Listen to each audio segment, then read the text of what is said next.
So what just happened inside? We just broke 2,000 subscribers! Yay!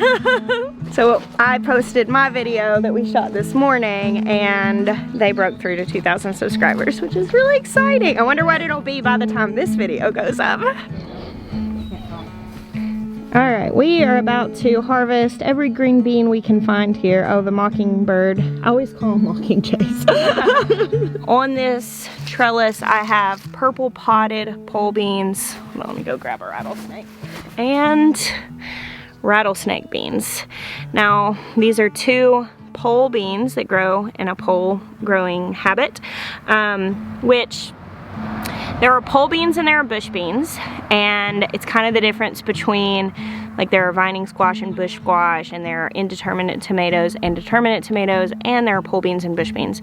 And the way pole beans work is they just keep producing, and they keep setting flowers, and if you keep giving them nutrition and the conditions are right, and you keep giving them support, they'll keep producing flowers for quite some time. So you get harvest over the course of time. Whereas bush beans put more of their pods on at once. They flower more all at once. So what I really like to do, like if I'm wanting to can or put up a lot of beans, I'll grow a lot of bush variety beans because I can harvest them all at the same time. If I'm growing pole beans like these, this is what I typically am going to grow to harvest daily during the season while they're growing to eat fresh. And we are about to harvest all of these and we're going to cook them for dinner. Now, beans were my first garden disappointment in growing and not having enough to do anything with, because I grew 6 plants in a little raised bed, and I would go out and I would have like a handful of beans at a time, which is kind of disappointing when you have a bunch of kids to feed and you realize you need to go buy beans from the store to be able to do anything with the ones you grew. So one thing that I came up with over just gardening and having that weird in between where you're not getting enough to actually do something with, you can actually, if you have a dehydrator, you can actually, I just break these into little bits, take the stem off and break them into little bits like an inch or so long, and I'll just put them in the dehydrator, and I just put them in a jar, and I'll have like a random jar of dehydrated odds and ends things. Like it might be a few beans, or it might be a carrot, or it might be you know, an onion. If I have just an odds and ends thing that comes in, and you can take that jar and then throw those dehydrated vegetables in like soup in the winter. So that's something you can do. You could also do like quick pickles if you had enough to put like 1 pint jar, and you had 1 pint jar of beans, and you just come up with a basic brine, and you could just make like a pint's worth of vinegar and water, throw some sweetener in there if you wanted to, or some spices, and do like a little jar of pickled beans, dilly beans. That's also a good thing to do. So anyway, we're gonna pick these.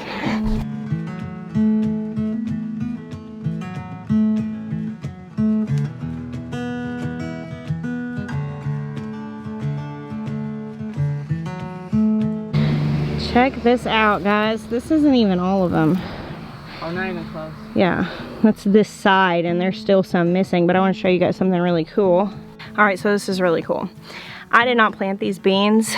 In the fall, I will typically plant beans on this little trellis behind me and let them grow until the frost kills them. And basically, last year, there were just some beans that had gotten large on there, and I thought, well, I'll save the seeds from them, and I never ended up getting around to doing it. So they just dried and they fell in the ground, and so they reseeded themselves and they started growing again this spring. Now, beans don't readily cross-pollinate, so they usually, whenever you read about saving seeds, people who know what they're talking about when it comes to that stuff, which is actually, I don't really, I just read things online that tell me what to do, and I've gotten good at certain things, as far as like you have to isolate blossoms for tomatoes or peppers, and you have to like close the blossoms for squash. If you're gonna try to save the seeds, you need to isolate the blossoms and pollinate them yourself. But with beans, I've always been told and always read that they don't really cross-pollinate, so you don't really have to do anything. And so obviously I wasn't being super vigilant on this anyway. So I had the purple potted beans growing next to the rattlesnake pole beans, and I've got 1 plant growing right in the middle of these, which are a streaky purple tinge. Now some of the ones in the bottom of this basket are a little better examples of this, but I don't want to break the other beans trying to dig them out. But you see this slight purple tinge with streaks in it, that's growing right in the middle of the purple ones. So this actually is a hybrid that reseeded itself and crossed. And obviously I didn't do anything, so hybrids are always possible, even if it's not common for them to be hybrid. That obviously happened, and that's pretty cool. I'm thinking I might leave a few on there of those, let them get big, and maybe save the seeds for those. All right guys, it's the next day. We've had a very full day, and between this day and last night we've eaten a lot of green beans, as you can imagine from that first video. I may try to freeze some later, but I'm really trying to eat most everything out of the garden this year fresh, not doing a ton of preserving, because everything I preserve we're gonna have to move in 47 days now. But we have had some delicious green beans. Jill was over here today and made some awesome green beans in a skillet that were amazing. I'm gonna show you. You can probably hear our families here playing Bago. We have a big bouncy water slide, which has been a lot of fun today. And we're about to feed the animals because this is still a farm, right? Yes, it is. Hey, Ivy. Look at this, guys, the stuff that farm kids bring up. Treasures. Hello, Miss Jill. Hello. Did you find a little snack in the yard? Sneaking some berries. The other day, Jeremiah realized that he had pulled out some of the canes thinking that they were weeds. And he was like, sorry. Well, I was questioning too. I was like, wait, is this part of the blackberry? It's the new growth. Yeah. And he was like, oh, sorry, Jill. Look at, these are huge. No, they're awesome. Massive. These are thornless, which Yeah. is why they're right here by the kids' garden. That's awesome.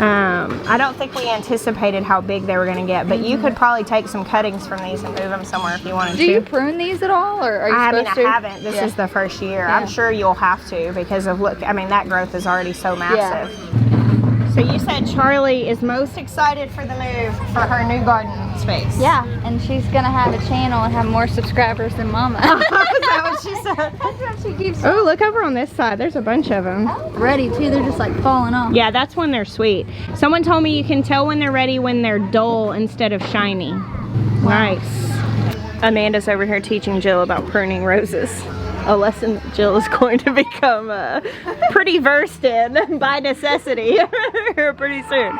And I'm just huffing basil. I just want to know, can you walk past a basil plant without pulling off a few leaves and crushing them and putting them in your face? Because if you know how to do that, maybe you should tell me, because apparently I'm incapable of it. We got a little distracted by the gardens, and Maya's over here feeding the animals by himself.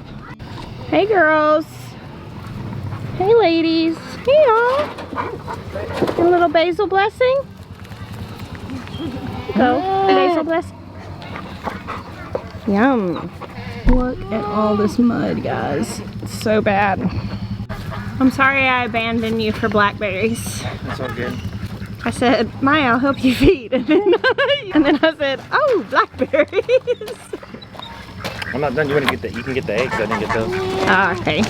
So I'm gonna go through first. This is like a SWAT team operation. All right. So minimal casualties. That's the goal. Okay. So I'm gonna go through first, and I'll be the distraction. All the goats will follow me.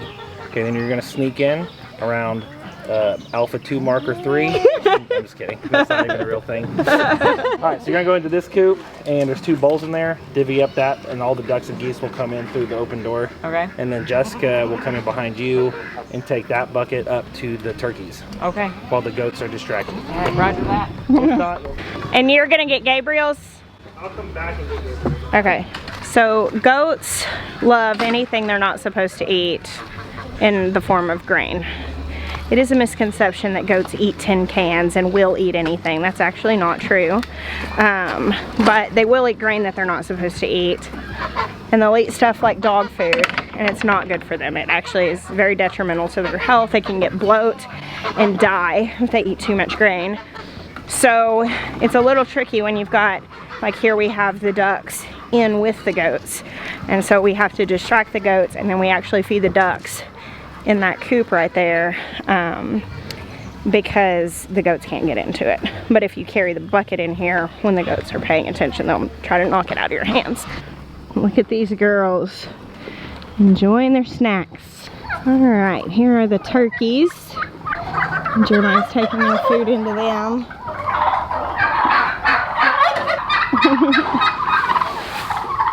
Woohoo! I just haven't been baking that much.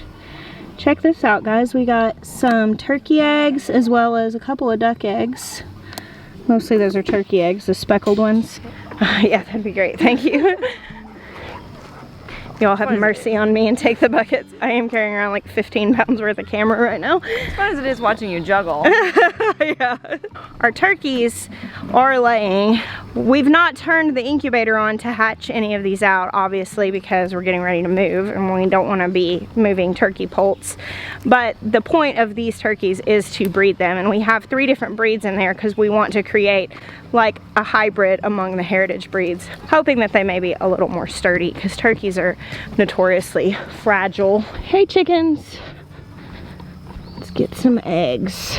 So this is your first time ever collecting this many eggs at once, huh? You don't usually get this many. All right, yeah, you can go for it. Let's take a look. Goodness gracious. I doubt he got them yesterday. We can line them all up and see them all Yeah. in the nest. There's actually a few down in there I'll reach in and get once you pull that out. Yep. Oh my goodness. Right. This is actually 2 days worth. So I think we have 34 hens in here. Sometimes they stop laying as much when it is very hot, and in the dead of the winter a lot of times they'll stop laying as much. Putting them in this chickshaw, which this is Justin Rhodes' chickshaw design that we used, and moving them around to keep them on dry ground has made a massive difference. 67 eggs. 67. Over 2 days, I would say that's pretty good. It might be like 2.5 days when you really consider, I don't know what time of day it was. We got them day before yesterday. Another thing, when it gets hot, you have to be very vigilant. You cannot skip a day because, you know, it's hot. They'll actually start to develop. And if you leave them out here for a couple days, when you crack it, first it gets really watery and then it gets veins in it, because these are fertilized eggs, because we do have a rooster. Okay, Amanda. Yes. Farm girl question. Okay. Have you ever, since keeping chickens, have you cracked into a rotten egg? Yes, I have. How did you feel about that? It was pretty gross. And I have had more than one pocket omelet. Yeah, oh yeah. Pocket omelets is like, I think that's like a rite of passage for all chicken keepers. And if you don't know what a pocket omelet is, it's where you come out to do something else and you come across an egg or two, and you don't have something to put them in. And so naturally, where do you put them? Like in your pocket.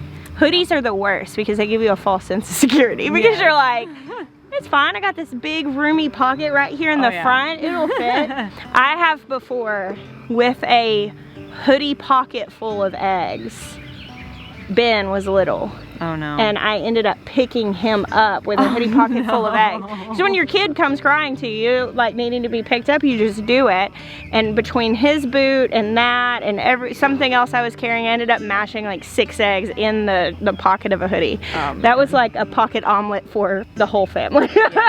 So we did actually have one egg that sat on the counter, and it looked like someone had like spilled something on it. I was like, what the heck happened to this egg? And as I was holding it, it went pow! Oh gosh. That just happened. That'll scar you for life. So if once an egg is rotten and it explodes, or you crack open and it's rotten inside, it is very, very, very smelly if you've never experienced this.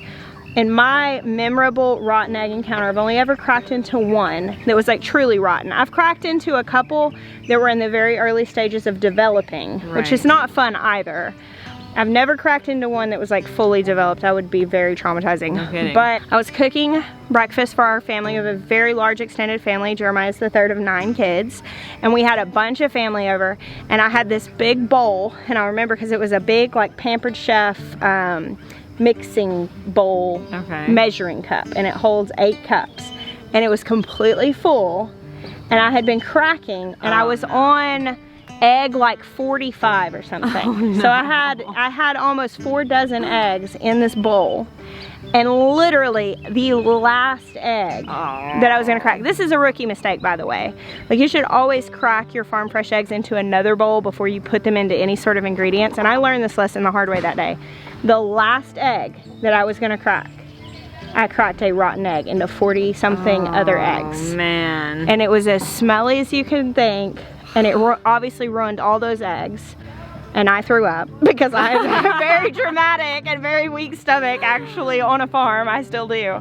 And yeah, it'll change a woman. So now I always crack into another bowl first. So because I don't want to ruin a bucket full of eggs like this. Well guys, we are going to go back up to the front to our loud families playing Bago in the driveway. Half of everybody's in swimming suits, so I'm gonna keep the camera off of them. The kids are still thoroughly enjoying each other's company. Yeah, they're all sad. So Caleb basically adopts all small children. so he's taking care of Ivy June up there. And Amanda and David are on their way in the morning, and we're sad to see them go. But I'll put a link to their channel down below so you guys can check it out and see their trip here and the rest of their adventure in their farm back in Modesto. Yes. They're 1/5 of an acre, which they're growing lots of food on. I think it's really awesome and very inspiring for those of you, many of you, either turning your waiting room into a classroom or just making the most of where you choose to live. I mean, just because you live in the city, maybe that's where you want to for whatever reason, and you can still grow food there. Absolutely. Here's a prime example. Thank you guys for hanging out with us today. We bless you. Until next time.